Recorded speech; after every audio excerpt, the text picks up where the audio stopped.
Hello বন্ধুরা, রাধে রাধে। তোমরা কেমন আছো? আমরা খুব ভালো আছি। চলে এলাম তো শোনাতে একটা ভিডিও নিয়ে। এখন বাজছে যে দেখতে পাচ্ছ 9:10, কিন্তু এখন বাজে 9:03, কিন্তু এটা টাইমটা স্লো হয়ে গেছে। তো যাই হোক, আজকে ভিডিও করছে যে সকাল থেকে বাড়িতে থেকে কি করব সেগুলো শেয়ার করব। কারণ সে বাড়িতে ওয়াইফাই শেষ, কেউ নেট ঘাঁটতে পারছে না, কেউ ফোনই ইউজ করতে পারছে না, বাড়িতে সব কাজবাজ করছে, লুডো খেলছি, এই করছে সেই করছি। তো সেই সবই আজকে একটু ভিডিও করব। তো আমি জাস্ট ঘুম থেকে উঠে জাস্ট চুলটা খুলে বেঁধেছি, আর কোনো কাজ করিনি। বাবা কাজে চলে গেছে, ভাই পড়তে গেছে, ভাই কিছুক্ষণ পরই চলে আসবে। তো এই ধরো 9-10 মিনিট পরে চলে আসবে। আর এইদিকে দেখতেই পাচ্ছ ঘরের অবস্থা, জাস্ট দেখো বিছানার অবস্থা। আর এইদিকে দেখতেই পাচ্ছ গোপুসোনাদের তো ঘুমাচ্ছে। তো এইদিকে তোমাদের এই ভিডিওগুলো দেখানো, আর দেখো নিচে বালিশও পড়ে গেছে। যাই হোক, ঘর তো পরিষ্কার করি, নিজে কাজ করি, গোপাল দিই। তো এই করতে করতে 10টা 10:30 বেজে যাবে, তারপর তো খাবো, খিদে পেয়ে যাবে ততক্ষণে। তো সেই কাজগুলো করতে থাকি। তো তোমরা এই ভিডিওটা দেখো, কেমন হলে অবশ্যই জানাবে। আর অনেকদিন পর আমি ডেলি ব্লগ এই ব্লগটা দিচ্ছি, সকাল থেকে রাত পর্যন্ত, সকাল থেকে দুপুর পর্যন্ত করতে। এই ব্লগগুলো অনেকদিন ছাড়ি না, তো ভাবলাম যে আজকে একটু ছাড়ি। তো তোমাদের ভিডিওটা কেমন লাগলো অবশ্যই জানাবে, কমেন্টে অবশ্যই জানিও। যারা যারা ফেসবুকে যারা একটু তারাও জানিও, যারা ইউটিউবে দেখছো তারাও জানিও।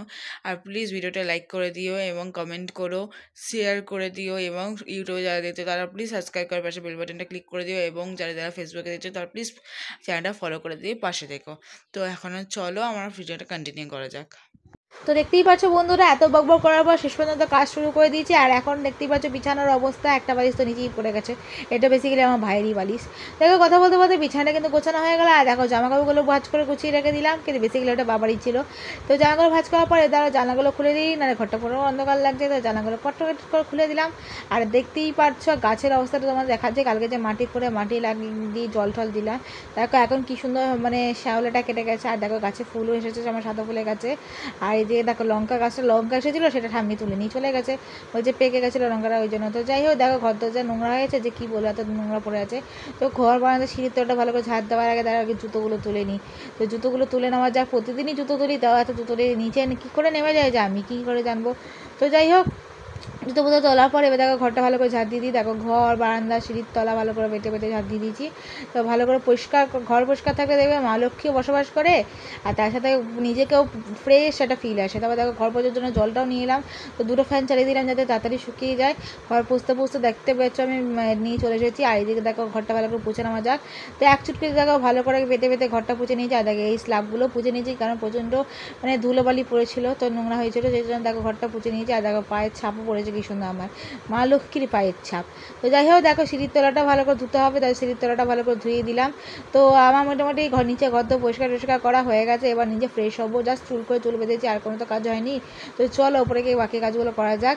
তো লাইট ফ্যানটা সব অফ করে দিয়ে দেখতেই পাচ্ছ আমি কিন্তু ওপরে চলে যাবো। এখন বাজে 9:10। তো গোপালের বাসনটা নিয়ে ওপরে চলে এলাম। তো এসে দেখি ঠামি এখন কি কাজবাজ করছে। এখন ওরা কোর্টে যাবে বলে রেডি হবে। তো যাই হোক, ওপরে এসে একটু ব্রাশ করে নিলাম, ব্রাশ করে নিচ্ছি। এদিকে দেখো টোটোওয়ালাকে কল করেই যাচ্ছে, তো কী করবো বলো তো। আর দেখো ব্রাশ টাশ করে দেখো এবার গোপালের বাসনটা মাজবো। তার আগে দেখতেই পাচ্ছ ব্রাশ করে মুখ টুক ধুয়ে নিয়েছি, গোপালের বাসনটা মেজে নেবো। দেখতেই পাচ্ছ সাবান টাবান নিয়ে এসেছে, গোপালের বাসন মাজা হয়ে গেল। তো নাইটিটাও চেঞ্জ করে নিলাম, বাসি নাইটি ছেড়ে কাঁচা নাইটি পরে নিলাম। তো চলো বাসনটা নিয়ে নিচে চলে যাই। তো এবার নিচে গিয়ে গোপালের পুজোটা শুরু করে দিতে হবে, সকালবেলায় গোপালকে চান করে দেবো। তো এদিকে দেখো ঘরে এসে দেখো এখন বাজে 9:25। আর এদিকে আমি ফ্যানটা জ্বালিয়ে নিলাম। তো এবার দেখতেই পাচ্ছ গোপালের জায়গাটা পুরো পরিষ্কার হয়ে যায়। গোপালকে ঘুম থেকে ওঠাতে হবে, তাই গোপালের খাবার করতে হবে। যে কটা বাসন রেখে সে কটা রাখবে, সে কটা রেখে বাকিটা তুলে নিলাম। নিয়ে দেখতেই পাচ্ছ কটা ফুল তুলে নিয়েছি বাইরে থেকে। আর ঠামিও কটা ফুল তুলসী পাতা দিয়েছিল। আর দেখো সব কিছু বাসনপত্র ধুয়ে দিলাম, কাজু কিশমিশ জল দিয়ে দিয়েছি, ধূপকাঠি তুলসী পাতা দিয়ে দিয়েছি, আর স্বাধীনের জলটা তৈরি করে দিয়েছি। আর দেখে দেখো ধূপকাঠি, ঘি, মধু আর চন্দন বাটা সব বার করে নিয়েছি। আর দেখো গামলাটা বার করে নিয়েছি গোবরকে চান করার জন্য। আর 2 রাধার জামা বার করে নিয়েছি, আর 2 গোবরকে প্যান্ট পরাবো। তো যাই হোক, দেখো ঘুম থেকে যখন ঝুনঝুনি বাজি মশাই তুলে একদম বাস্কেটে ভরে রেখে দেখো 2 বড় গোপুর ছোটো গোপুরকে উঠিয়ে গামলায় বসিয়ে দিলাম চান করার জন্য। ওদের এখন ঘি মধু মাখিয়ে গঙ্গা জল দিয়ে আর ঘি চান এমনি জল দিয়ে চান করিয়ে দেবো। আর ওদের বিছানাটাও গুছিয়ে নিয়েছি। আর এদিকে দেখো এটা কিন্তু একদম শেষ হয়ে গেছিলো, দেখো জল ভরে নিয়ে চলে এলাম, তুলসী পাতা দিয়ে দিয়েছি। তো তো এইদিকে এবার ওদেরকে সোনাদের আমরা চান করে দেবো। দেখো ঘি মধু মাখিয়ে ভালো করে গঙ্গা জল দিয়ে এমনি জল দিয়ে চান করে দিয়েছি। আর দেখো গা পুছিয়ে কিন্তু বসে দিয়েছি। আর কারেন্ট চলে গেছে বলে ফোনে ফ্ল্যাশ লাইট জ্বালিয়ে আমাকে ভিডিওটা করতে হয়েছে। তো আমার ভিডিওগুলো তোমাদের কেমন লাগছে সেটা অবভিয়াসলি জানাবে, আমার গোপুর সন্ধ্যায় কেমন লাগছে সেটাও জানিও। এবার দুই রাধাকে উঠিয়ে দেবো। তো দেখতে পাচ্ছি ওদের বিছানাটা পুরোটা গোছানো হয়ে গেছে। আর দেখো দুই রাধাকে কিন্তু গামছা পরিয়ে বসিয়ে দিয়েছি গামলায়। আর ওই জলটা কিন্তু মগে ঢেলে দিয়েছিলাম। ওদেরকেও ঘি মধু মাখিয়ে মাথায় গঙ্গা জল দিয়ে চান করে দিলাম। তো চান করার পর এবার দুজনকে রেডি করেই দেবো। তো তার আগে দেখো গোপালের প্যান্টগুলো আর রাধা দুই গামছাটা ধুয়ে মেলে দিয়েছি। আর এদিকে দেখো গামলাটাও সরিয়ে দিয়েছি, এদিকে গোছানো হয়ে গেছে। আর দেখো দুই গপু দুই রাধাকে রেডি করে একদম বসিয়ে দিয়েছি। ওদের খাবার দাবারও তৈরি হয়ে গেছে। তো সোনারা কিন্তু বসে আছে। এখন কিন্তু আমি সকাল থেকে দুপুর অবধি যা যা করবো এই ভিডিওতে শেয়ার করবো। তো এবার দেখো ওদেরকে বসানোর পর চন্দনটা বেটে নেবো। চলো চন্দনটা বাটা যাক, একটু গঙ্গা জল দিয়ে চন্দনটা ভালো করে বেটে নেবো। নিয়ে এইটাই দেখতে পাচ্ছ কাঠটা উঠছে না, কাঠটা ছিটে গেছিলো একদম। তো যাই হোক চন্দনটা বেটে নিই। আর এই বাটাটা চন্দন বাটতে খুব অসুবিধা হয় জানো তো, হাত ব্যথা হয়ে যায়। তো অনেকটা গায়ে প্রেশার লাগে, তারপরে আমি তারপরে বাটতে পারি। এদিকটা দেখো পরিষ্কার করা হয়ে গেছে। আর গোপালের ফুল চন্দন সব কিছু গুছিয়ে নিয়েছি। এবার দেখো চন্দনের মধ্যে ফুল লাগিয়ে সবার চরণে ফুল আমি নিবেদন করব, তুলসী পাতা নিবেদন করব। তো এই তারপর ওদের মানে চন্দনে ফোঁটা পরিয়ে দেবো। এইদিকে দেখতেই পাচ্ছ কথা বলতে বলতে ওদের গায়ে কিন্তু চরণে ফুল আর তুলসী পাতা অর্পণ করেছে। ওদের আমার টিপ পরিয়ে দিয়েছি, নিয়ে খাইয়ে কাজু কিশমিশ খাইয়ে জল খাইয়ে মুখ পুজো দুপুরে আরতি করে দিয়েছি। তো আমার পুজো দেওয়া সকালে কমপ্লিট হয়ে গেছে 10টা বাজে। আর এই দেখো এই জলটা কিন্তু এবার গাছের গোড়ায় দিয়ে দিই। তো পরে দেখতেই পাচ্ছ গাছে করে দিয়ে দিয়েছি। আর দেখতেই পেলে তো এবার আমার কিন্তু নিচে ঘরের সব কাজ হয়ে গেছে, ঘর তো পরিষ্কার করা, গাছের সেবা দেওয়া, গোপালের সেবা দেওয়া সব হয়ে গেছে। তো এবার নিজেরও তো পেটের সেবা দিতে হবে, কারণ আমার খুব খিদে পেয়ে গেছে জানো তো। ওপরে এসে দেখি মানে দেখো আমার জন্য তালমিছরির জল ভিজিয়ে রেখেছিলো। আমার একটা শরীরে ইনফেকশন, তো দেখতে পাচ্ছি তালমিছরির জলটা ছেঁকে খাওয়ার আগে দেখি ঠামিরা কিন্তু একদম বেরিয়ে যাচ্ছে, মানে রেডি হয়ে নিয়েছে ওরা। তা বেরিয়ে গেল। আর এদিকে বাসনগুলো তুলে রেখে দিলাম। তারপরে আমি ছাঁকনি খোঁজার জন্য আমার এত বাসন তুলতে হলো, তো কিছু করার নেই, সব তো করে রাখতেই হবে। তারপর দেখতে পাচ্ছি তালমিছরির জলটা ছেঁকে নিয়েছি, এবার কিন্তু খেয়ে নিলাম। তো এদিকে খাওয়ার পর দিকে দুটো রুটি ছিল, সেটা ভাবলাম জ্যাম লাগিয়ে খাওয়া যাক। তাতে জ্যামটা একদম শেষের দিকে চলে এসেছে, একটুখানি পড়ে রয়েছে। তো জ্যাম লাগিয়ে কিন্তু আমি রুটি আর খেয়ে নিলাম। আর জ্যাম রুটি খেতে আমার সত্যি খুব ভালো লাগে। তো খাওয়ার পর কিছুক্ষণ গান টান শুনলাম, তারপর একটুখানি বাহুবলীটুকু দেখলাম, নিয়ে দেখার পর 12টা বেজে যাওয়ার পর উঠে পড়লাম নিজের কাজ সারতে। তো দেখতেই পাচ্ছ উঠে পড়েছি, একটুখানি ফেস প্যাক লাগাবো, কারণ হচ্ছে সেই দিনে ফেস প্যাক লাগানোর পরে কিন্তু মুখে একদম কিন্তু ট্যান ওঠেনি। তো দেখলাম মুখটা একটু কালো কালো ভাব এসে গেছে, সেই জন্য একটু টক দই নিয়ে নিলাম। এই টক দই কিন্তু মুখে দাগ উঠাতে খুব সাহায্য করে। তারপর একটু বেসন একটু হলুদ নিয়ে নিলাম, এটাকে চামচ দিয়ে ভালো করে মিক্সড করে নেবো। এবার তোমাদের গুণাগুণটা বলি। এই যে টক দই, তুমি টক দই কিন্তু এমনিও মাখতে পারো। যাদের মুখে ব্রণ পিম্পল হওয়ার পর মুখে দাগ হয়ে গেছে তারা কিন্তু এটা খুব মাখতে পারে, কারণ আমার মায়ের কিন্তু প্রচুর ব্রণ পিম্পল হতো। সেই জন্য মা কিন্তু নিজে থেকেই টক দই কখন নিজে এমনি টক দই ইউজ করে, কখনো অন্য কিছু রেমেডি দিয়েও করে। কিন্তু আমার কিন্তু এই সব দিয়ে করতে খুব ভালো লাগে টক দইটা।